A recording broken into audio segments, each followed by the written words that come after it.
Hello everyone, আশা করি সবাই খুব ভালো আছেন। আজকে চলে আসলাম নতুন একটি রেসিপি। আজকে আপনাদের সাথে শেয়ার করব কুচিয়া মাছের রেসিপি। এটা খেতে খুবই অসাধারণ হয়, একদম মাংসের টেস্টের মতো। চলুন শুরু করি। কুচিয়া মাছটাকে প্রথমে কেটে ভালোভাবে এটার চামড়াটা ছিলে নিতে হয়। তারপর এটাকে ভালোভাবে আমি ধুয়েও নিয়েছি। তারপরও আমি এখানে একটু লবণ দিয়ে গরম জল করে তারপর আবার ভালো করে ধুয়ে নিব।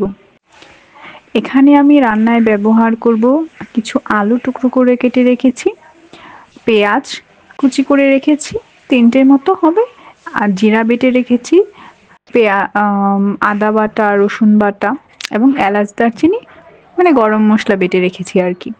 তো চলুন রান্না যাচ্ছি এবার। তেল গরম করে তাতে আমরা আলুগুলো লবণ হলুদ দিয়ে ভালোভাবে লাল করে ভেজে নেব। তারপর ওই তেলই মাছগুলোতে লবণ হলুদ মেখে মাছগুলো একটু ভেজে নেব, এতে করে রান্নার টেস্টটা খুব ভালো আসে। এই খাবারটা কিন্তু খুবই হেলদি এবং এটা খুবই স্বাস্থ্যের জন্য খুবই উপকারী হয়। তারপর ওই তেলে একটা তেজপাতা ফোড়ন দিয়ে সেখানে পেঁয়াজ কুচিগুলো দিয়ে দিব। কুচিগুলো একটু লালচে করে ভেজে নেওয়ার পর তারপর সেখানে রসুন বাটাটা মেশাবো। রসুন কয়েক সেকেন্ড মিশিয়ে রসুনের একটু গন্ধটা আসলে তারপর আমরা সেখানে আদা বাটা মিশিয়ে দেব।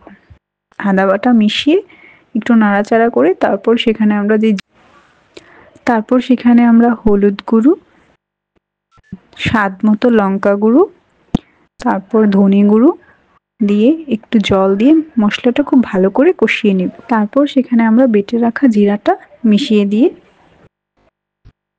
জল দিয়ে রান্না করব।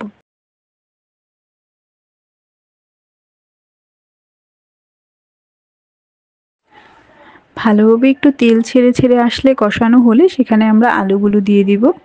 তারপর আলুগুলো দিয়ে সেখানে মাছগুলো দিয়ে খুব ভালোভাবে কষিয়ে তারপর পরিমাণ মতো এখানে জল দিয়ে দিব।